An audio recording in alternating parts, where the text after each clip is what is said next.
What's up, YouTube pipe community? This is New England Pipe Smoker coming back at you with another tobacco review. I know it's been a long time. According to my video page, it's been about 11 months. And I believe we were in the same room and I was wearing the same hoodie. But I figured what better time to make a new tobacco review video than our first new snowstorm, big snowstorm of the year up here in southern New England. I've been lurking for the past 11 months, just haven't been making any videos. But I've been staying in touch with some people who have posted some comments, so I want to thank you guys for all my new subscribers and the ones that keep coming back and posting comments. I do appreciate it. So today, as the title of the video says, we're going to be reviewing McCleland's Stave Aged Virginia 35 Ribbon Tobacco. Okay, so I'm actually going to read you the tin description, which states, "So we thought, what can we do that's really creative to mock McCleland Tobacco's company's 35-year anniversary? We said, let's celebrate with an American classic, bourbon of course, but instead of aging tobacco in the barrel, let's age the barrel in the tobacco. There is a piece of charred Kentucky bourbon white oak barrel in each tin, imparting its subtle, long-aged whiskey aroma and flavor and soft, mellow character. 35 years, cheers." So this particular tin that we're going to be reviewing today was actually created in September of 2012. So it's got over 5 years of age at this point on it. And it was jarred in April of 2017. So I'm actually going to show you that tobacco and that piece of whiskey barrel right now. So this is all I have left of the tobacco. As you can see, the Virginias, it's a nice ribbon cut here. There are some bigger chunks that are still made it into here as well. And you can see the white oak charred bourbon barrel piece that they put in each of the jars. Instead of putting the tobacco inside of the barrel, they put the barrel inside of the tobacco, which is a nice, interesting change up. So as you can see, from there, it's a nice ribbon cut. You can see those Virginias in there. Now, according to the McCleland website, there's actually red and lemon Virginias actually in this blend. Okay, so as we do in all the videos, we're going to go over pricing. So these are the most up-to-date pricing as of today, which is January 4th, 2018. So we have pipes and cigars. We have the 50 gram, 1.75 ounce tin going for $10.49. Smoking pipes, we have it for $11.16 a tin. And for noggins, we have it for $10.85. Okay, so pretty close, so depending on which brand retail you want. So now with this blend, let's actually get down to business and get what we really want, which is what I think of the blend. So I want it to be, it should be noted that in this particular blend, you need to be able to retrohale to fully enjoy this blend. Now, some of you may know what that is. Some of you may call it snorking.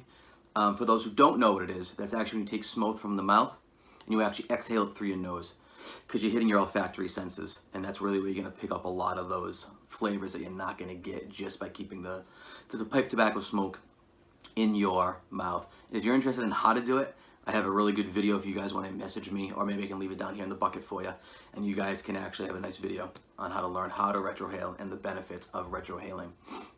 Okay, so for me, the way I usually do things, if you have not watched my videos before, is I try to smoke the blend in different shaped pipes, because I feel that's going to give me a different, flavoring, as it does many times.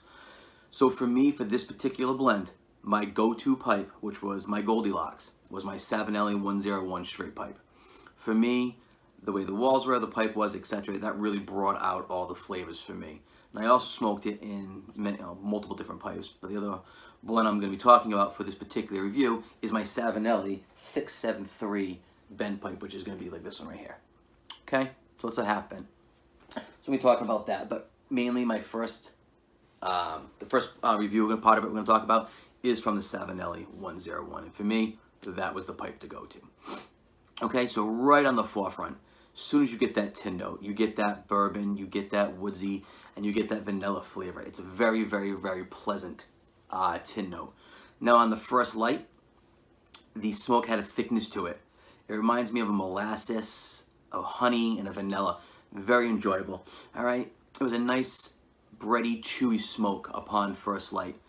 And then, you get to the first tamp, and after that, you're getting a slight woodsy note after the first tamp, which I'm feeling is obviously going to come from the charred whiskey piece barrel piece that's inside the blend. It wasn't overpowering, it was just right though. It can have, I caution you, It can't have too much bite if you smoke it too fast. I mean, it is Virginia's, so you got to be careful with that as well. But the first that I noticed a slight bourbon flavor on my tongue, the front of my tongue. It was a pleasant room note. The bottom half of the bowl really went to more earthy and tobacco notes. Overwhelmingly, though, this was a very sweet blend. Okay, and we're going to talk about that kind of at the end when I give my final impressions and who I think maybe this would be a really good blend for. But on that forefront, we have that bourbon, we have that woodsy, we have the vanilla, the honey, the sweet notes, the very pleasant room note.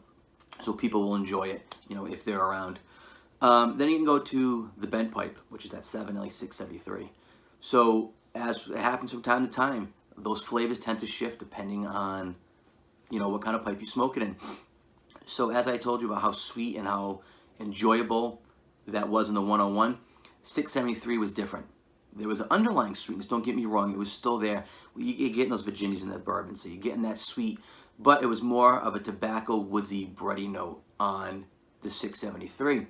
It was, to me, the sweetness was subtle, and I equate it to some type of different vapors, which if you guys have watched my videos, I'm a vapor guy at heart. That's where I go to all the time is vapors, which is a Virginia Perique. But there was a slight sweetness undertone in this blend. At points, I would get a light licorice on the back of the tongue, but you're definitely getting a more natural tobacco taste out of the bent pipe from the Virginias. For me, I wouldn't say it was the antithesis of the Savinelli 101, but it definitely was on the other end of it. You're getting more tobacco taste, more woodsy notes, as opposed to that upfront, overwhelming sweetness. So, you can switch up the pipe depending on what you're looking for, and this blend can kind of fit both. But I really did enjoy this blend. Now, my final impression on this blend. Is it something I'd buy again? Yes, it is. Is it something I'd smoke every day? Probably not. But if I'm looking for, I'm not a big aromatic guy much anymore. I do smoke it from time to time. But if I wanted something sweet that day, maybe an after dinner thing, maybe I would reach for this. Because you get, in a straight pipe though for me, because that's where you're going to get that overwhelming sweetness, so I can get kind of that sweet tooth. I think though this blend would be really good for someone who is an aromatic smoker, who is trying to come over from aromatics into a different genre of pipe tobacco. This could be a great introduction to Virginias. You're going to get that sweet tooth kick, you're going to get that pleasant room note, you're going to get a lot of the qualities you like in an aromatic, but you're getting introduced to a Virginia. So I think this could be really good for someone who is trying to, come over from this side. To me, this is a smoke that I'm looking for something like that if I'm going to something sweet, more than just a straight vapor, which is what I usually do. But for me, like I said, this is a blend that I definitely enjoyed. I would buy again. I do recommend it for you guys to try. I don't know how it would be. I don't know the tins you're buying now. I don't know what years they are. I mean, my tin is already 5 years of age on it. So I don't know how much that plays into the sweetness factor of the Virginias as opposed to a newer tin. Would I maybe buy two if it's a newer tin and let the other one age? I could certainly see that. I bet you the Virginias would do very well. A little bit of age. I mean, I had 5 years and I thoroughly enjoyed this blend. I did not find it to be a really nicotine-heavy kick, but I do give you guys a disclaimer. I do dip about a tin of tobacco a day, so my threshold and baseline is going to be a lot different than somebody else's, but it does have the ability to bite if you smoke it too fast because, of those Virginias and that sugary content. But I don't want to keep going on. I hope you guys thoroughly enjoyed this blend, this review, I mean. Hopefully I have some more coming in the future now that it's winter. I should have some more time to maybe do some more reviews. I got a bunch of new tobacco in over the last couple months that I do really want to get to and review and kind of delve into a little deeper.